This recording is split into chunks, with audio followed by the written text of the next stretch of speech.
So I am headed to pick up one from work and am supposed to go to a Christmas party. Shit, I'm forgetting something.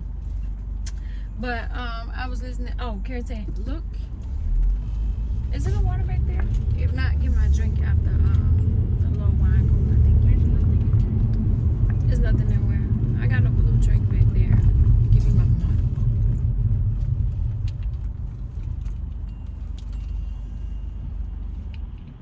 So I was watching a live on TikTok earlier where this lady was she's a medium and she was talking to somebody, deceased loved one, and something I was thinking about the other day that made me think about my dad.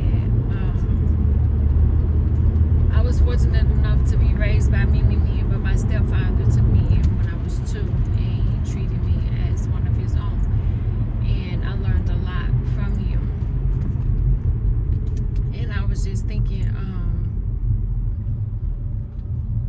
how fortunate I was to have a man like that take me in and raise me, but to also teach me. And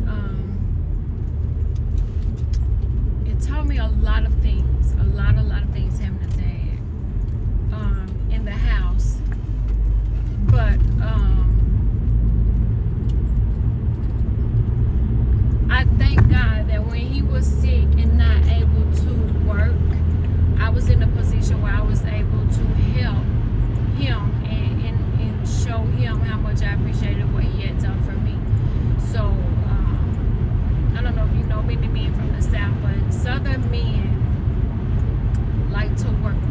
Real men, I ain't gonna say Southern men, but it was different for him because he was the oldest, 15 or 16, depending on who you count. And so he had to be responsible and be the man of the house, although he had a father, early. And so a lot of the things that he instilled in me, I was able to still use today, and still look back. I did a video a while back about how he used to tell me that I would eat even the things that I said I wouldn't eat if I was hungry enough, and I was like, yeah, right. I didn't realize at the time though, I didn't think about it and didn't care about it because at the time he was the one that was responsible for feeding me, and I knew he was going to feed me. So the thing that he was saying that I would eat shit if I got hungry enough, it didn't apply to me until I got braces. I was grieving his death and my brother's death, and I couldn't eat because my jaws were so sore because of my braces, and that I ate some fried fish. And I will always tell you I don't eat fried fish, but I was hungry enough. Nothing else could I chew. I'm not into milkshakes. I wasn't doing mashed potatoes anymore. They was getting stuck in my throat. Soup, it just wasn't working. It was only the fish that I said I would never eat. And so I look back at the last couple of years, the last couple of years. He was back and forth to doctor's appointments, big strong man. I had never seen him cry nothing but once in my life, and that's when Cabria had a seizure, her real first seizure in his arms, and him and Cabria were like best buds, and so that hurt him. But I had never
first thing that I drove was a big full-size van. Sir, I'm a good 86 pounds. He was like, come on, one day we will leave church, drive home. But he also wanted me to know how to change my own tire, to put air in my tire, which I've taught my own kids how to put air in their tire early, because ain't no need of waiting around on no man or no woman to do something you can do for yourself. So I've taught them how to do it. He wanted me to learn how to change a tire. I did take auto mechanics 1 and 2, so I could if I had to, and plus there's YouTube now. But I could probably, so many things that he has taught and instilled in me that my mom couldn't or wouldn't, but she couldn't. But those are the things that I think have sustained in me thus far. The things that I learned from the men, and how to the hustle, and how to do all of the things. Like, I named all of the things that he did that were only like side jobs. It had nothing to do with like his main job. And I watched him do home improvement projects. My cousin got suspended from school. We made him help build a wall. This was a man. Like, it was no easy punishments, because he didn't have it easy. There's a story that he would tell where his dad psyched him up to hit his mom because he didn't think that she could catch him. Baby, she, dear God rest her soul, she talks so soft that you would have to just shut everything up to hear her speak. So you would think she wouldn't raise her voice, or she wouldn't get him. Baby, they said she got him and wouldn't let him go. And he learned then, don't play with your mama. Okay? Lesson learned, don't play with your mama. But when it was time for prom, my junior year, everything paid for. Prom dress, shoes, hair, nails. We didn't do makeup then. My mama did my makeup, but it was him that treated me like a princess. So that was the start of the princess treatment that I got. And I remember he used to drive this ugly green truck because he was a mechanic, and he would fix anything. He fixed it, just run and get in, let's go, we finna go to school. And he would have this ugly green truck, and I would always be like, yo, I missed the bus, but I need for you not to pull up in those cars. He had a green truck, a brown van, and a red van, and you could hear them before you even saw them. Like, you literally be like, oh, there go your ride right there, and he'll not even be done turned on the block of the school yet.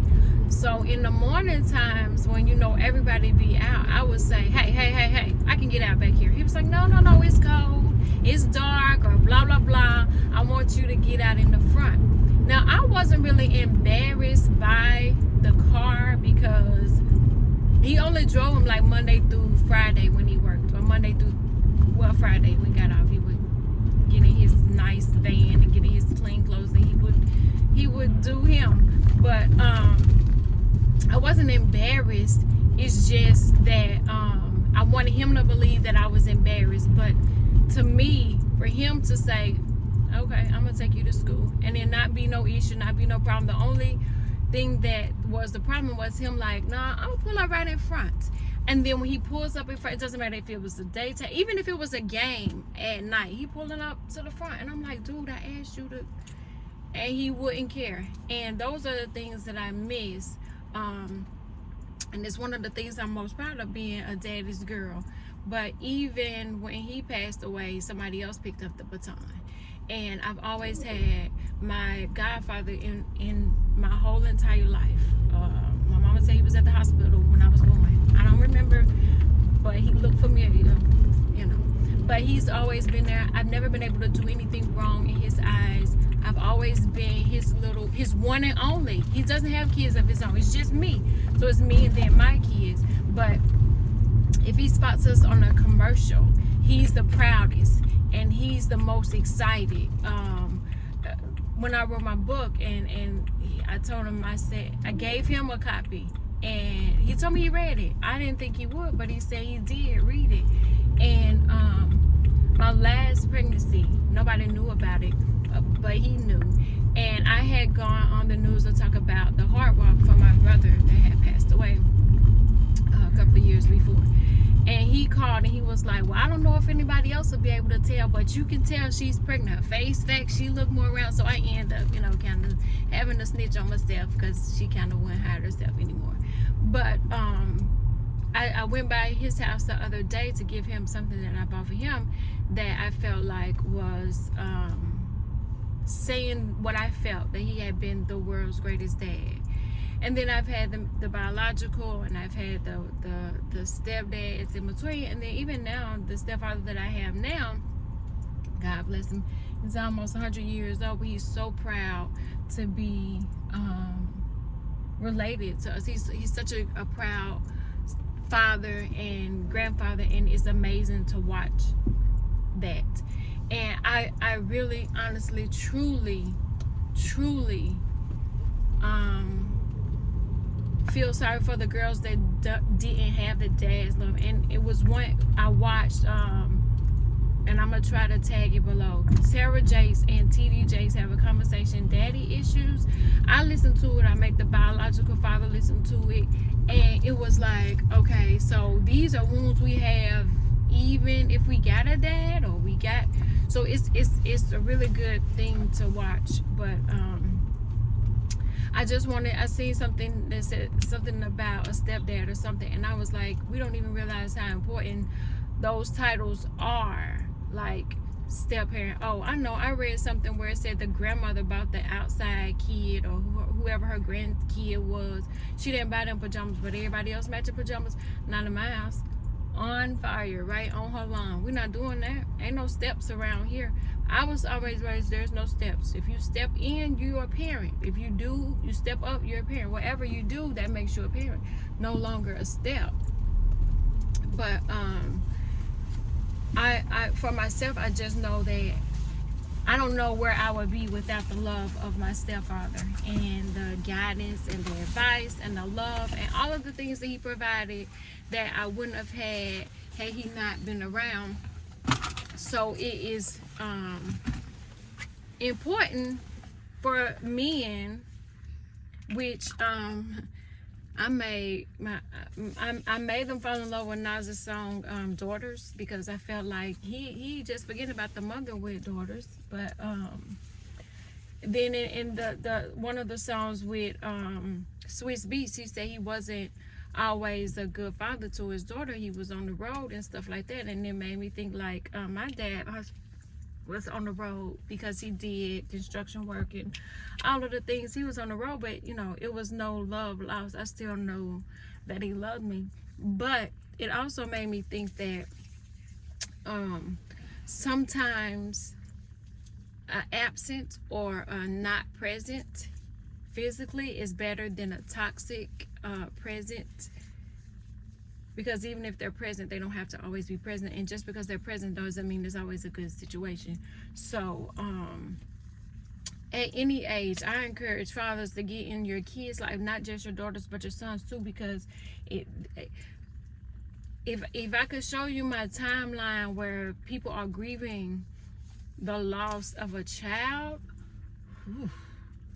the loss of a parent is very disheartening to watch. So with the holiday season, I just want you to be easy with yourself and realize that it's not always in the giving.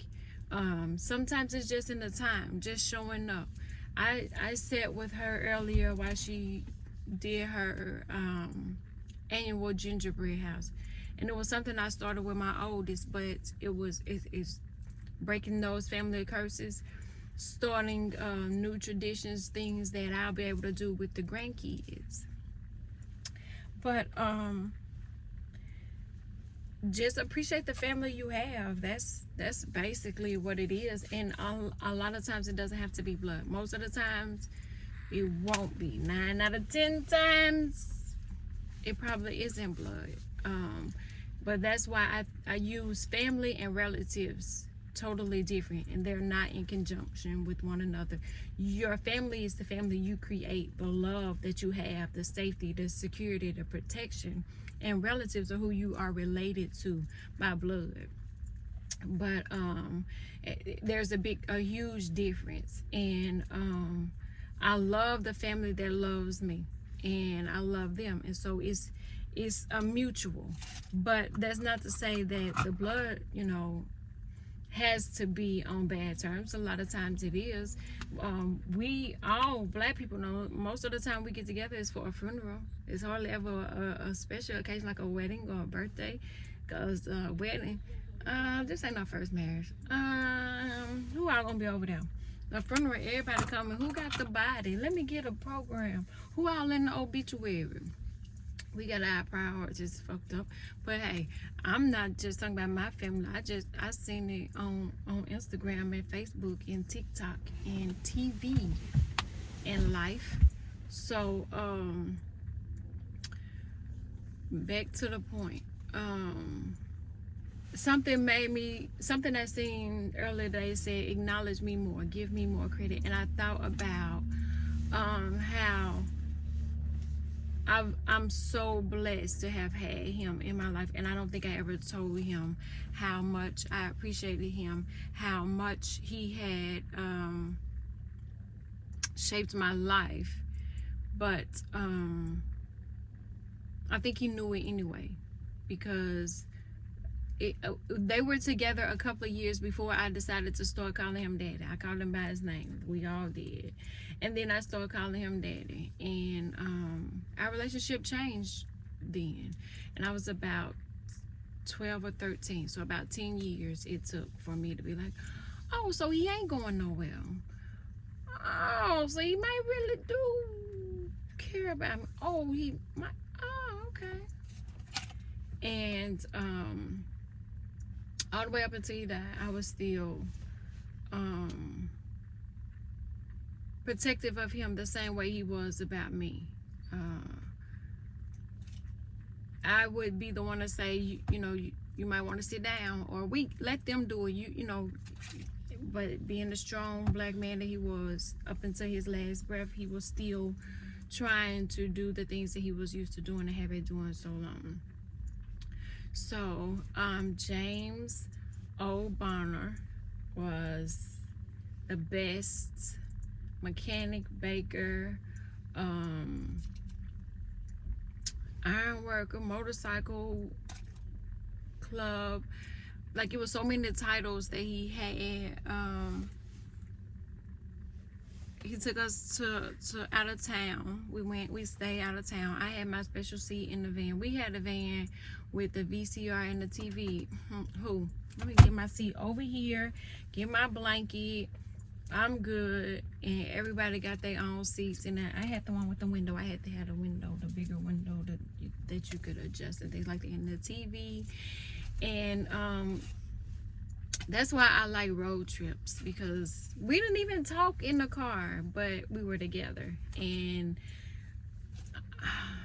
I can't remember the VCR who controlled it, but I know I would have to work the TV, but wouldn't necessarily watch it. Then once Walkman came in, we could listen to our CDs, and we didn't have to listen, because he played all like bluesy, Al Green. They used to tell him he looked like Al Green, so you couldn't tell him not to listen to his Al Green and his James Brown. And oh my God, that's how I'm gonna go listen to my daddy's station tonight. But that was one of the things that I got from him too. Music. My mom played gospel music. My dad did.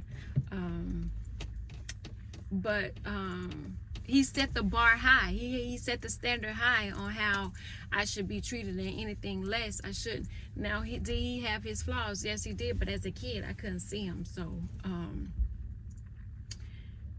I was like, I want a man like that. I want a man like that. But be careful what you ask for. Okay, that's what I'm gonna say. Manifest that shit like yo got it, and get exactly the person you want, because you are gonna get what you think you want, and you won't want what you thought you wanted. So lesson of the day: take care of your motherfucking kids. That is all.